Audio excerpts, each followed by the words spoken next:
Welcome back नाजरीन। आज की एक बड़ी डेवलपमेंट अरकान असम्बली का ख़त था शहबाज शरीफ साहब को मुबैना अमरीकी मुदाखलत पाकिस्तान के अंदरूनी मामलात में। वो वापस जाती है कहानी अमरीकी कांग्रेस वाला 62 अरकान के अपनी इंतजामिया को एक ख़त लिखा था, तो हमारे मेम्बरान असम्बली ने भी अपने इंतजामिया को एक ख़त लिखा है। इसी पे आज बात करते हैं। हमारे साथ senior rank person Ajmal Jami sahab और senior rank person Samina Pasha sahiba. Jami साहब अस्सलाम वालेकुम सर। जनाब, खैरियत से? आप ठीक ठाक हैं? बड़ी दुआ जी अल्हम्दुलिल्लाह, आपको और आपके देखने वालों को और मोहतरमा समीना पाशा साहब की खिदमत में इस फकीर का सलाम पहुंचे। वालेकुम सलाम। जामी साहब, हम देखते आए कि पाकिस्तान की मुईशत वेंटिलेटर के ऊपर है, बेगर्स कांट बी चूजर्स, और एट वंस पाकिस्तान के पार्लियामेंटेरियंस एक अच्छे खासे नंबर में उठते हैं और वजीर आजम पाकिस्तान को खत लिख देते हैं कि जनाब ये तो मुदाखलत वाली कहानी है यहाँ पे हमारे मामलात के अंदर।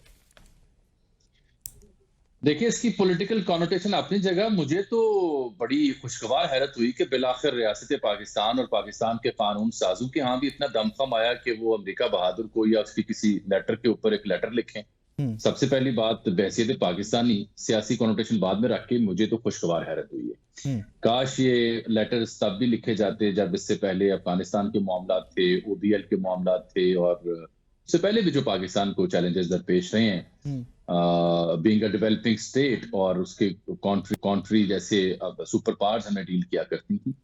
अब चूंकि अमेरिका के इस खत्ते में उस तरह से अब मामला रहा नहीं, बजाहिर रहता तो है, अब ऑब्वियसली सुपर पावर है, लेकिन उस सबको देखते हुए ये लेटर इसलिए भी दिलचस्प है कि ये उस मौके पर लिखा गया है जब जो बाइडेन और मौजूदा एडमिनिस्ट्रेशन चंद दिनों की मेहमान है, चंद दिनों की मेहमान।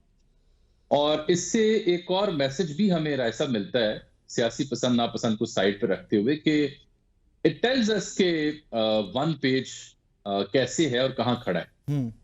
और ये ऑब्वियसली मुक्तदरा की भरपूर हिमायत के बगैर ऐसा खत नहीं लिखा जा सकता। तो इसकी हैसियत तो ये है। लेकिन आप किस किस खत का जवाब यूं दीजिएगा? अगर आपने अमेरिकी वायने नुमाइंदगान की जो करारदाद नंबर 901 है उसका 160 अरकान के दस्तखतों से जवाब दिया, जिसमें मेरे ख्याल बिलावल साहब का दस्तखत तो नहीं है, या मैं गलती में हूँ? नहीं है। अच्छा, और भी दो चार अहम शख्सियात के दस्तखत नहीं है जो होने चाहिए थे। तो अगर आप इस तरह से जवाब देंगे तो फिर आप जो बरतानिया में 20-24 लोगों ने खत लिखा उसका क्या जवाब दीजिएगा? जो मुख्तलिफ इदारे इंटरनेशनली इसके ऊपर कमेंट्स कर रहे हैं या मुख्तलिफ आर्टिकल्स छप रहे हैं, फिर उसका क्या जवाब दीजिएगा? तो फिर तो एक ये नया सिलसिला है। ये वही सिलसिला है जो एक दफा अपना अल्लाह ताला से सलामती दे, जनाब काजी फैसल साहब जो चीफ जस्टिस हुआ करते थे, तो वो खुद भी खत लिखना शुरू हो गए थे बरतानिया के निजाम अदल को। तो वो किस किस को आप जवाब दीजिएगा, बजाय इसके कि आप ये जवाब दें, जिससे मुझे खुशगवार हैरत भी हुई। मेरा ख्याल था कि पॉलिटिकल स्टेबिलिटी की तरफ अगर आप इसकी बजाय कदम बढ़ाते, सियासी वजूद को तस्लीम करते, तो वो ज्यादा बेहतर और मौसर जवाब होता, बजाय इसके कि आप उसका मुंह तोड़ जवाब दें। मुंह तोड़ जवाब देने से ये मसला हल तो नहीं हो रहा। क्या 160 अरकान के दस्तखतों से लिखे खत से पाकिस्तान में सियासी इस्तेहकाम आ जाएगा? मेरा तो ये सादा से इस पे वन लाइनर है। समीना साहिबा अस्सलाम वालेकुम। खैरियत से? आप ठीक ठाक हैं? समीना साहिबा, यहाँ पर हम जामी साहब और मैं खत डिस्कस कर रहे थे जो आज वज़ीर आज़म पाकिस्तान को लिखा गया अरकान असम्बली की जानिब से। वहाँ पर मेरे तो एक एंगल जो सबसे पहले मेरे जहन में आया कि ये खत वज़ीर आज़म पाकिस्तान को लिखा जाना था या ये अमेरिका को किसी तरीके से लिखा जाना था, अमेरिकन एम्बेसी को एड्रेस किया जाता या अमेरिकन कांग्रेस को किसी तरह एड्रेस किया जाता। ये रूट उन्होंने ठीक बनाया है कि वज़ीर आज़म साहब को लिख देते हैं, बाकी वो खुद ही संभाल लेंगे? नहीं, मैं आपकी बात से बिल्कुल इत्तेफाक करती हूँ।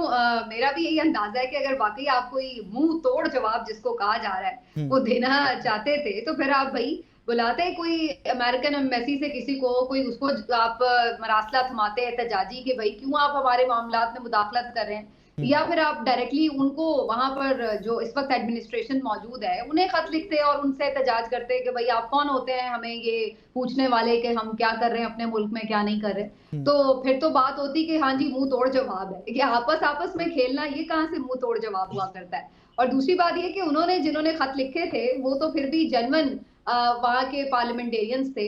यहाँ पर जिन्होंने 160 लोगों ने खत लिखा है, पहले तो इनमें से ये चुन लीजिए कि कितने लोग ऐसे हैं जो जेन्युइन पार्लियामेंटेरियंस भी नहीं है और वो तो हक नुमाइंदगी रखते ही नहीं अवाम का।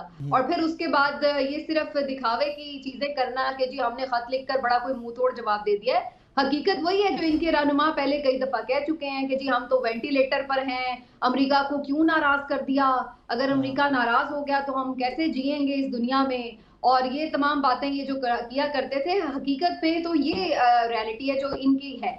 बाकी ये तो सिर्फ इन्होंने हमारे जो पाकिस्तानी सादा लोग हैं उनको बताने के लिए कि देखें हम भी एब्सोल्युटली नॉट कह सकते हैं, तो वो ये देसी किस्म का एब्सोल्युटली नॉट किया गया है। देसी किस्म का एब्सोल्युटली नॉट। जावेद साहब, यहाँ पे यही सवाल आपसे भी पूछना चाहूंगा कि क्या अगर इसका इम्पैक्ट देखना था या आपने वाकई कुछ जुर्रत दिखानी थी तो डायरेक्टली किसी तरह यूएस के किसी डिपार्टमेंट को, रेलेवेंट को या एम्बेसी को, उनको एड्रेस नहीं किया जाना चाहिए था? वजीर आजम को एड्रेस कर दिया इस खत में। नहीं, मैं इसकी पॉलिटिकल कॉन्टेक्स्ट में जाए बगैर जो टेक्निकलिटीज हैं उसको एड्रेस करना चाहूंगा। वो ये है कि उन ईवान नुमाइंदगान ने भी खत कोई प्राइम मिनिस्टर ऑफ पाकिस्तान को या पाकिस्तान के सफीर को नहीं थमाया था। उन्होंने भी अपनी स्टेट को अपने प्रेसिडेंट के नाम या अपनी ईवान में वो करारदाद मंजूर की थी, तो वो उसकी मेथोडोलॉजी किसी भी ईवान की जो जिस पैरामीटर पे और जिस मेथोडोलॉजी से वो खत या करारदाद हुई उसी के हम आहंग ये फार्मूला जो है ये तैयार यहाँ किया गया है। तो जैसे उन्होंने आपके किसी सफीर को तलब नहीं किया वैसे आपने भी नहीं किया, जो उन्होंने कार्रवाई की उसी तरह से आपने कार्रवाई का जवाब देने की कोशिश की। तो मेथड जो है वो ऑलमोस्ट सेम है, पैरामीटर्स वही रखे गए हैं, इसलिए ना वो खत बाइंडिंग था, वो करारदाद बाइंडिंग थी सिवाय इसके कि उसका एक अपना इखलाकी दबाव है। ऐसे ही ये खत भी कोई बाइंडिंग नहीं है, ना यूनाइटेड स्टेट ऑफ अमेरिका जो है उसके ऊपर कोई असर पड़ेगा। लेकिन ये एक आप जैसे फैसल वाडा साहब का ट्वीट है मशहूर जमाना जो कल परसों आया हुआ था कि आप ईंट का जवाब पत्थर से देंगे, तो कल ही अंदाजा हो गया था कि किस किस्म का जवाब आ रहा है, वो यही था। तो मेरा ख्याल है मेथोडोलॉजी सेम ऑप्ट की गई है just to please the political territory within Pakistan. इसकी कोई इंटरनेशनल जी समीना में आ रहा हूँ आपकी तरफ। जी समीना कुछ ऐड करना चाह रही जी। मैं सिर्फ एक फिक्रा कहना चाह रही थी कि ये जो बात अजमल जामी कह रहे हैं बिल्कुल दुरुस्त है, और इसी से पता चल जाता है कि फिर मुदाखलत कैसे हुई। भाई उनके लोगों ने उनके सेक्रेटरी खारजा को कोई खत लिख दिया, तो उसमें पाकिस्तान में मुदाखलत कैसे हो गई, फिर उस पर रिएक्ट करने की जरूरत ही क्या है? ये बात उनकी मैं एग्री करती हूँ कि अगर वो उन्होंने मेथोडोलॉजी अपनाई तो हमने लेवल का जवाब दिया है, लेकिन फिर हम उसको जवाब ही क्यों दे रहे हैं जब हमें वो बॉदर ही नहीं कर रहा। भाई उन्होंने आपस में कोई खत्तो खताबत की है तो की है, उससे हमें तो कोई फिक्र करने की जरूरत ही नहीं है कि हमारे ऊपर कोई, जब उसकी बाइंडिंग भी नहीं है। डिफरेंस यही है बेसिकली कि उनका अपने ईवान में भी कुछ कहना वो मायने रखता है, जाहिर है वो अमेरिका है। अगर हम अपने ईवान में कोई बात कर रहे हैं तो उसकी आलमी सतह पर वो पजीराई या वो अहमियत तो नहीं है, बहरहाल हकाइक तो यही है। तो इस वजह से उसका एक इम्पैक्ट बना है, और उसकी वजह से इन्होंने उसको सिर्फ एक यूं कह लीजिए कि अपने लोगों को जरा कूल डाउन करने के लिए या उनको ये दिखाने के लिए कि हम भी जवाब दे सकते हैं, तो वो एक इसका रिस्पॉन्स इस तरह का दिया गया। जमाल जामी साहब, बाकी बहुत रेलेवेंस बनती है इस चीज की कि अगर उन्हें इंटरनल मैटर था, ये पाकिस्तान को डिस्कस अमेरिका के अंदर किया गया, तो हमें उसको इतना बड़ा इशू बनाने की क्या जरूरत पड़ गई?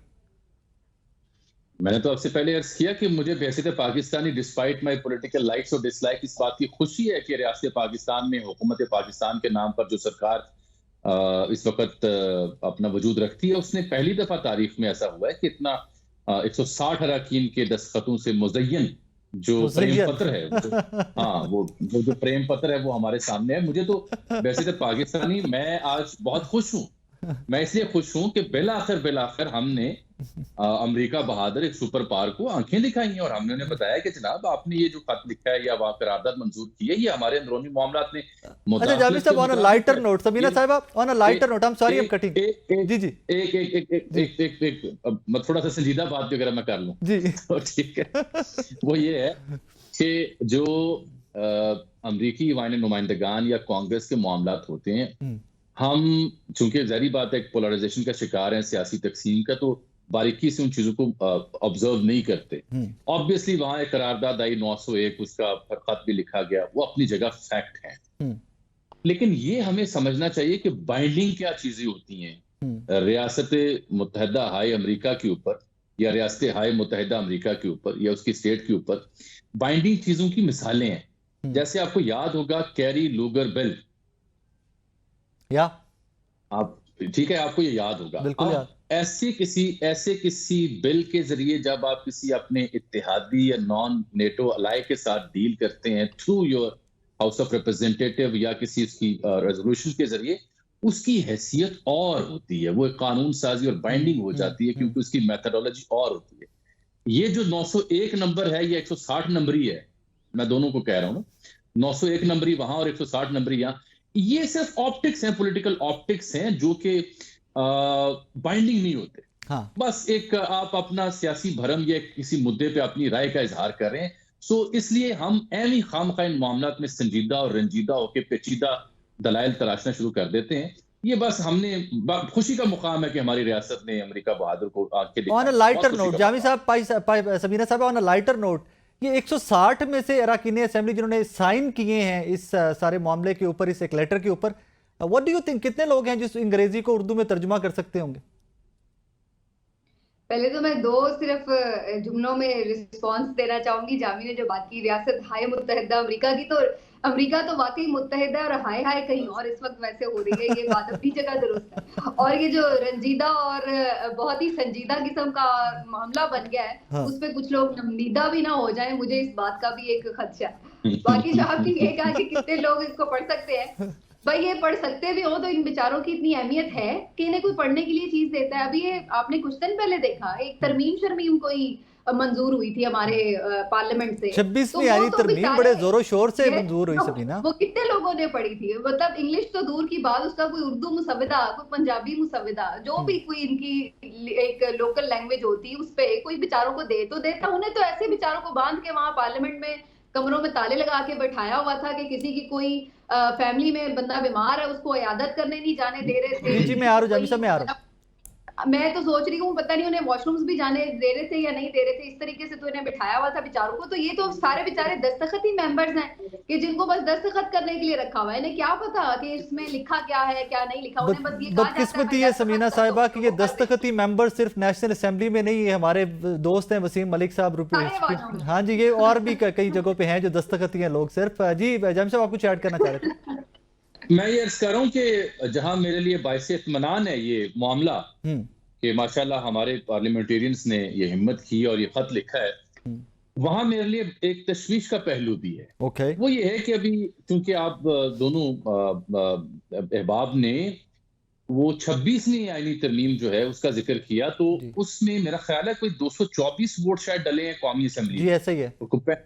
और को 65 वहां डले हैं सेनेट में। जी ऐसे ही है। तो ये बड़ी हैरत की बात है कि अभी जुमा 4 दिन पहले 224 लोग आपके पास दस्तयाब थे और अभी 160 हैं। कहाँ गए बाकी जो 60, 64, 65 लोग बचते हैं? उनकी नुमाइंदगी होनी चाहिए थी। बल्कि अच्छा ये होता कि पूरे ईवान के दस्तखत इसमें होते। कौमी अहमियत का मामला था, कौमी गैरत का मामला था। तो मुझे तो इस बात पे बड़ी परेशानी हुई है हुकूमत के वजूद को लेकर कि 224 की हिमायत थी और अब 160 है। आपको मौलाना की कल परसों की प्रेस कॉन्फ्रेंस भूल गई? आप क्यों परेशान हो रहे हैं? This is more than alarming for me, and I think this is a right time for Pakistan Tehreek-e-Insaf to challenge the legitimacy of this government through vote of no confidence। 160 बंदों का दस्तखत है, बाकी लोग कहाँ हैं? और जो सलीना साहिबा कह रही थी अंग्रेजी जुबान पढ़ने वाला मामला, तो मेरा ख्याल है अंजुम अकील साहब बड़ी बेहतरीन चॉइस है पिंडी से, इस्लामाबाद जिसे हम राजधानी कैपिटल कहते हैं, उनके सिग्नेचर भी हैं वहां। जी तो वो देखे ना, जो दारुल हुकूमत की कॉन्स्टिट्यूंसी से जो लोग जीते हैं वो चाहिए होंगे, ज्यादा पढ़े लिखे होंगे। सर आज हमने गुजारिश की उनको, वैसे आज हमने अपने शो के लिए गुजारिश की उनको, लेकिन वो लास्ट मोमेंट पे में कुछ कॉम्प्लिकेशंस आ गई और वो तशरीफ नहीं ला सके। मैं भी चाहता था कि अंजुम साहब मेरे सामने बैठे और मुझे थोड़ा सा समझाएं। मेरी अंग्रेजी वैसे ही कमजोर है, मैं तो मतलब पाकिस्तानी जटबूट आदमी हूँ, तो थोड़ा था कि मैं जरा डिटेल में उस लेटर को समझ लेता ऑब्वियसली। ये बस उन्होंने एक देसी सा एब्सोल्युटली नॉट कह के ये बताने की कोशिश की है कि जी हम भी यहाँ पर विराजमान है। और जामी ने बड़ा अच्छा इस पे वो बात की कि आप ये उस वक्त ये थोड़ी बहुत जो आपने आंखें दिखाना तो बहुत बड़ी बात है, आंखें खोली भी हैं जो आपने थोड़ी बहुत, ये आप उस वक्त कर रहे हैं जब आपको पता है कि एक एडमिनिस्ट्रेशन जो है वो बिल्कुल जा रही है और आगे इलेक्शंस हैं, इलेक्शंस का भी रिजल्ट बड़ा कुछ डिफरेंट सा नजर आ रहा है। तो उससे तो बजाय नहीं लग रहा कि ये लोग दोबारा नजर आएंगे हमें इक़्तिदार में। तो ये सारी चीजों में अगर आप वो एक इस तरह की कर भी देते हैं, रेजोल्यूशन भी नहीं है, इनफैक्ट ये तो सिर्फ एक खत है, तो उसका मेरा नहीं ख्याल है उसका कोई इतना अहमियत। नॉट टू फॉरगेट मियां साहब भी अमेरिका के दौरे पे हैं, वो वहां पर अपने मामलात नॉर्मलाइज करने गए हैं और उनकी कोशिश है कि जो भी आने वाली एडमिनिस्ट्रेशन हो अमेरिका की, वहां पर इस हुकूमत के लिए एक एक्सेप्टेंस रहे, उसका एक ताउन रहे और वही वो सीख करने के लिए गए हैं। अब वो कितने कामयाब होते हैं ये अब ज़ाहिर आने वाले दिनों के हालात वाक़यात प्रिडिक्ट करेंगे।